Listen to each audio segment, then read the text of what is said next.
Turn your Bible to Genesis chapter 25, and I'm going to read to you starting at verse 29 through 34. When Jacob had cooked stew, Esau came in from the field, and he was famished.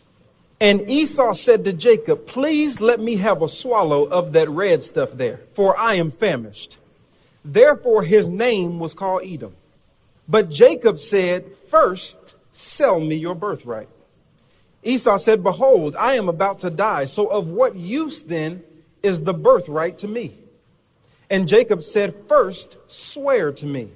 And he swore to him and sold his birthright to Jacob.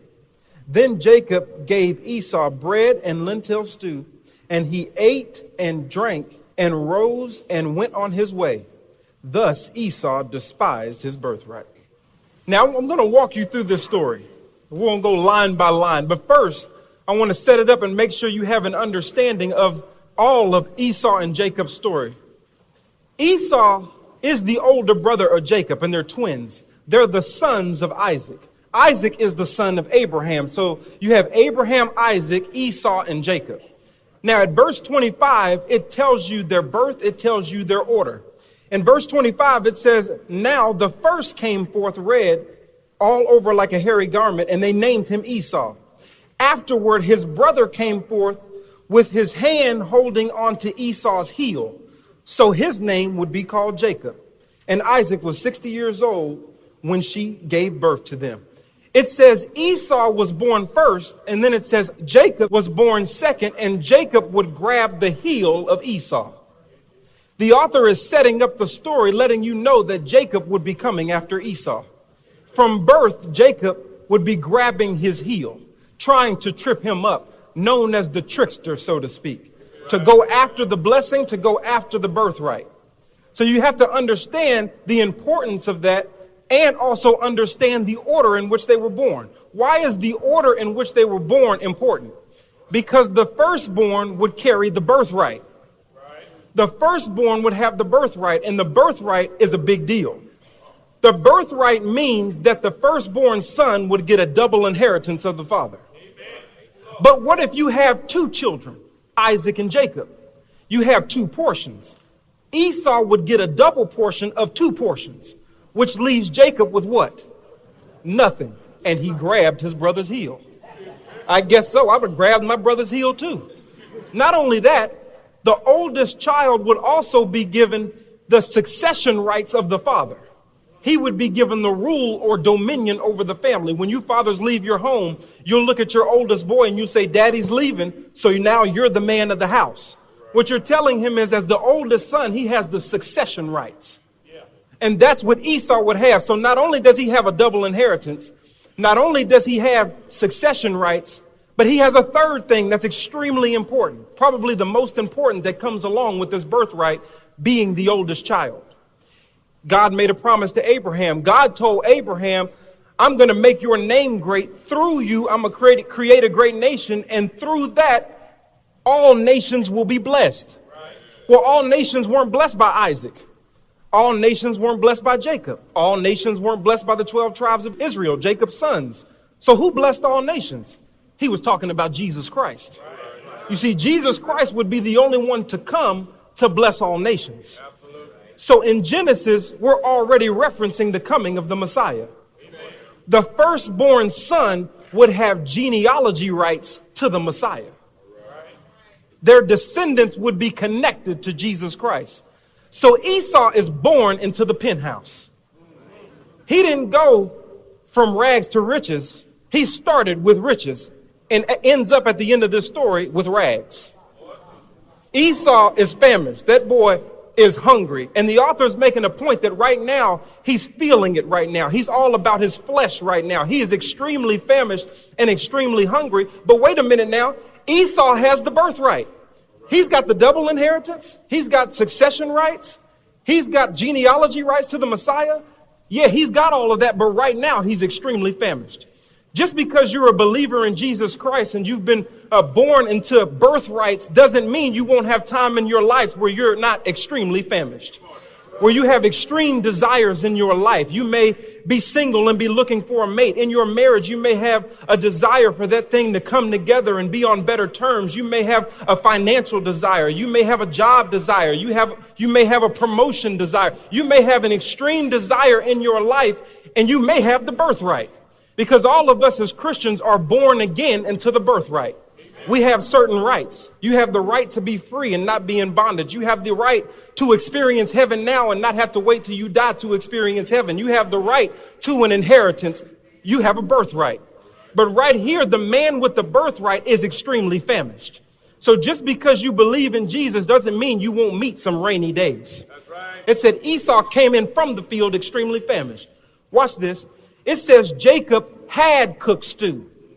And Esau came into the house famished. Had means past tense. That means the stew was already prepared for him when he came into the house. Understand that the enemy will always be cooking up something that you're hungry for. Jacob is the one that would trip up Esau, and he already had the provision prepared for Esau's hunger. God is not the only one who provides. The enemy will provide for you too, but at what cost?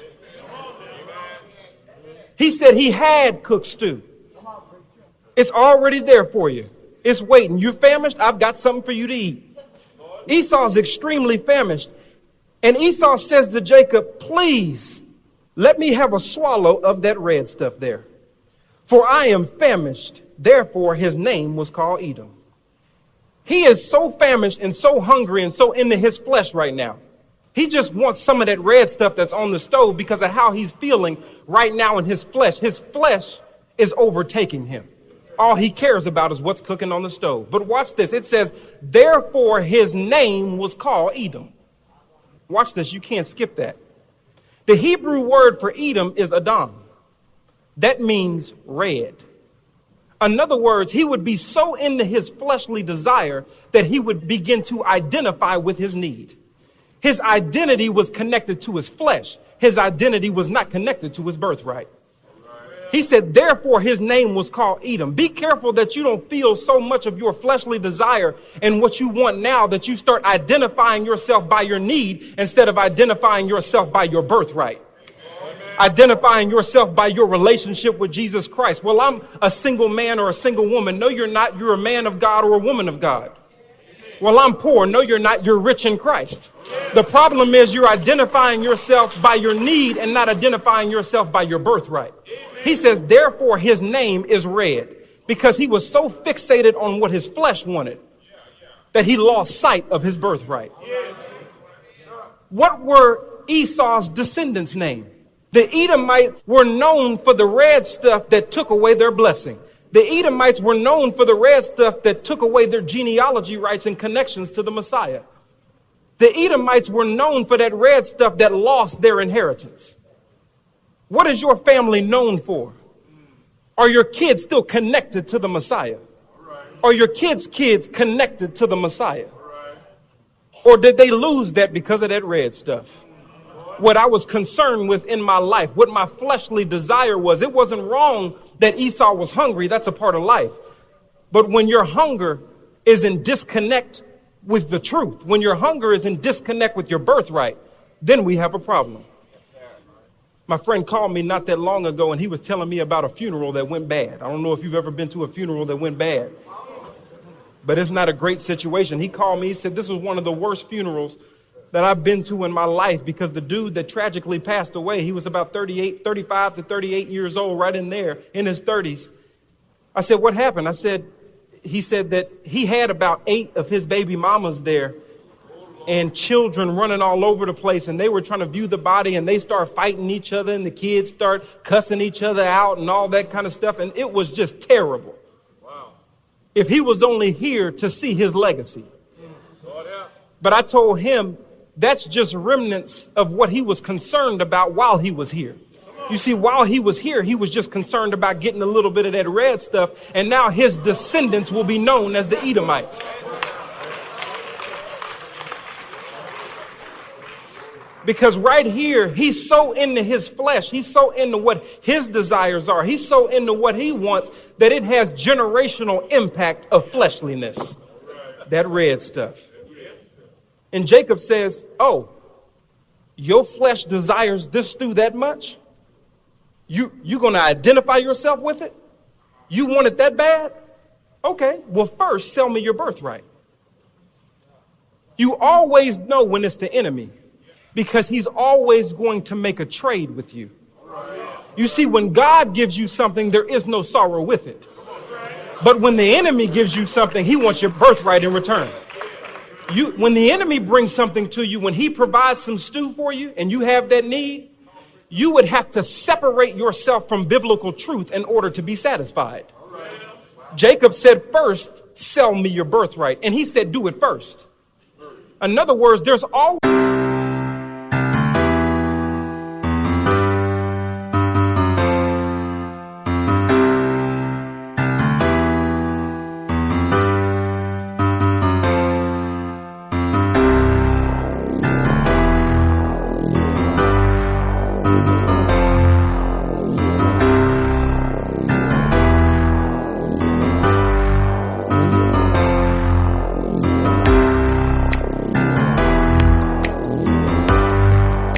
to eat before the enemy gets what he wants first.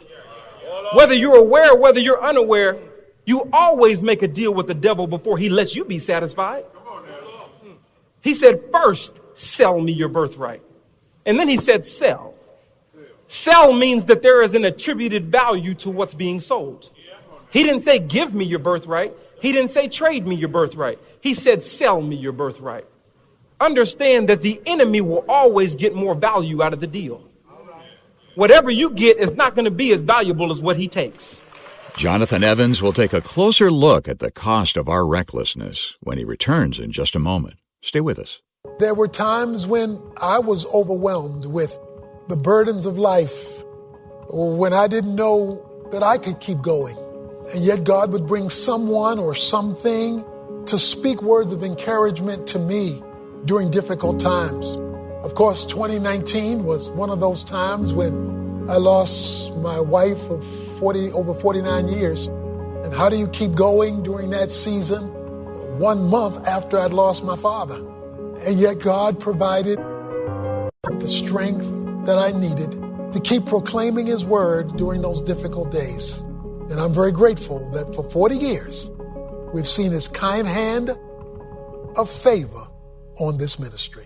Dr. Tony Evans, reflecting on God's faithfulness to him personally and for 40 years of ministry through the Urban Alternative. Tony will be back on air with us following the conclusion of this special 2-week series from his son, author, speaker, and chaplain Jonathan Evans. The series is called Forever Starts Now, and it's a collection of lessons that can provide just the kickstart you need if you feel like your life has become stuck and lacking motivation.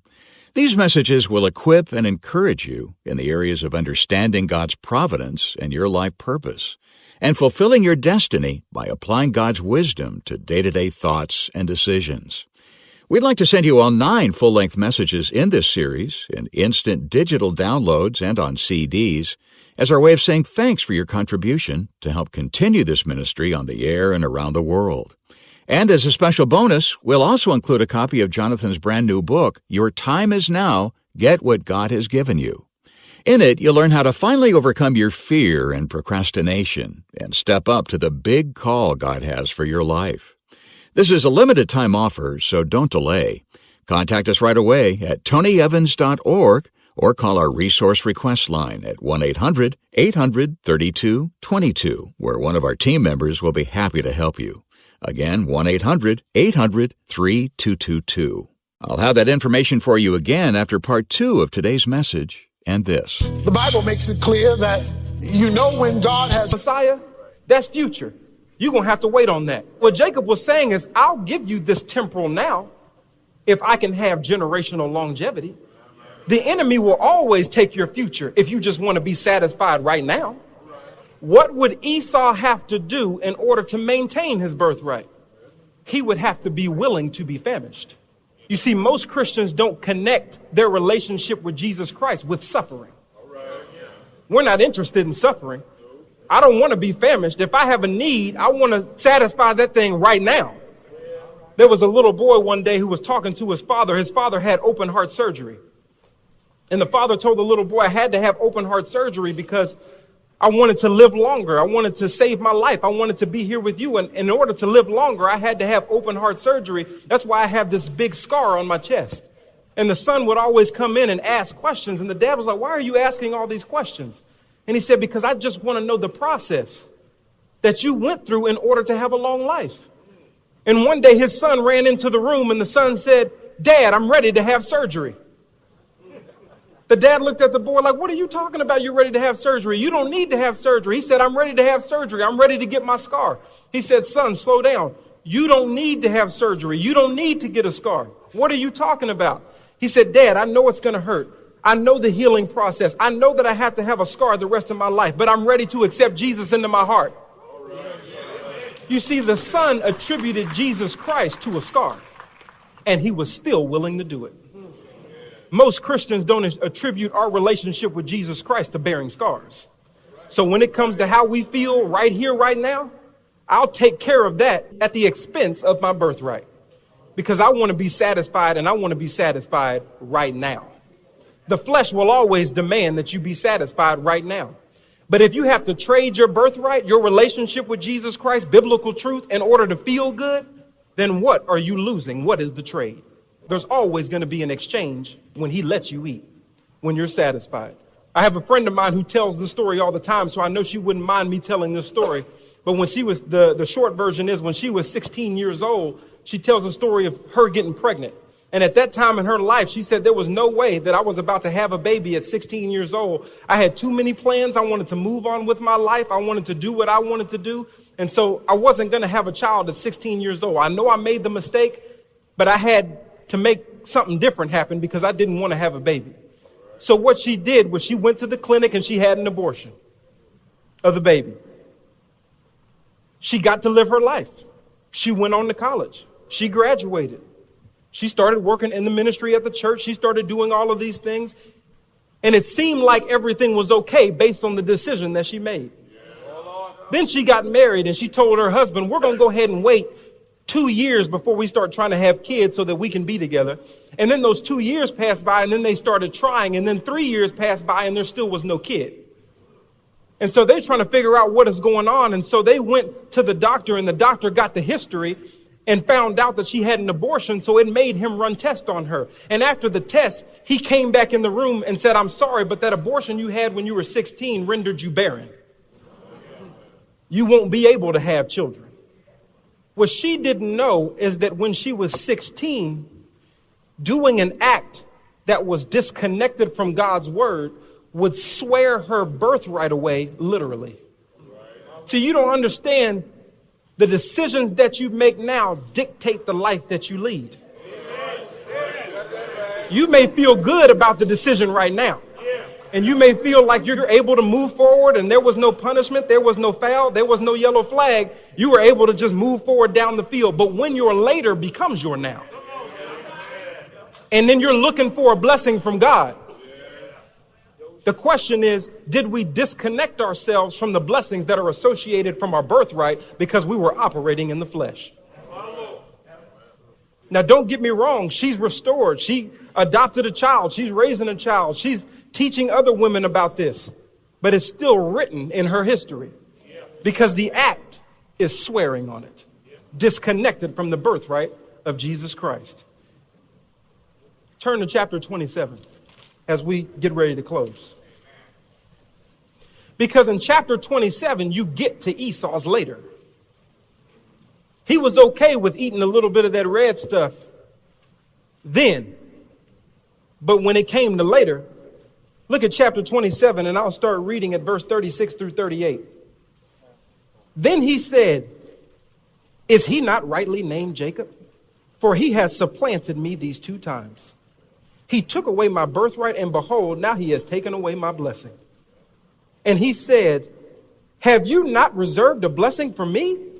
Isaac replied to Esau, behold, I have made him your master, and all his servants I have given to him as servants. And with grain and new wine I have sustained him. Now as for you then, what can I do, my son? And Esau said to his father, do you have only one blessing, my father? Bless me, even me also, O my father. So Esau lifted his voice and wept.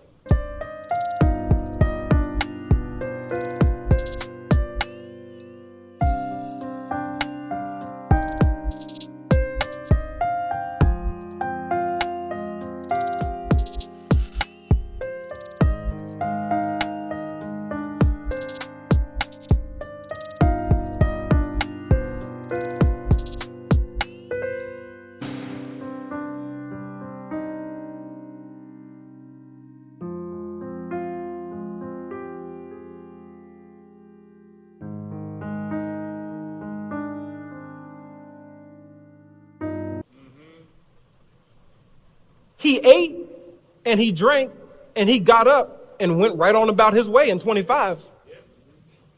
But when he was looking for his blessing, he wept. Because he realized in his later what he had sold in his past. You may not realize it now, but understand that there are going to be some needs that you need the Father to come through for you, and you're going to be sitting at his feet and you're going to be asking for a blessing. But the reason why Esau couldn't get his blessing is because in chapter 25, he proved himself unfit to handle the blessing that's connected to the birthright. Jonathan Evans will return in a moment with a closing thought to wrap up today's message. But first, if you'd like to get the full-length version of today's lesson, which includes material we couldn't fit into our program time, visit tonyevans.org for details on the message titled Now or Later. Better yet, receive a copy of this lesson when you take advantage of that special double offer I mentioned earlier. Jonathan's complete 9-message audio compilation, Forever Starts Now, and his inspirational new book, Your Time Is Now. They're yours as our gift when you make a contribution to help keep this program coming your way each day. This is a limited-time offer, so don't wait. Get the details and make your request at tonyevans.org or give us a call at 1-800-800-3222, where we have team members standing by day and night to help with your resource needs. Again, that's 1-800-800-3222. Well, Dr. Evans will return to the airwaves on June 22nd. Following completion of the special series Forever Starts Now. Tomorrow, Jonathan Evans will point out that we're not simply here for time, we were created for eternity. Right now, though, he's back to close out today's message with this final thought. Jesus Christ, they stretched him wide, they hung his head, and then he died. And we trade that for a little bit of that red stuff. Whatever that is in our life, you young people, as you move forward, you graduates, don't trade your relationship, your birthright, your connection to Jesus Christ for a little bit of that red stuff.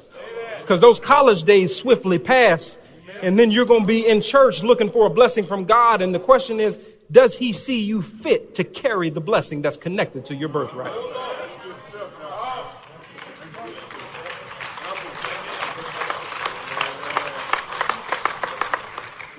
The question is on the floor for each individual in this room is simple.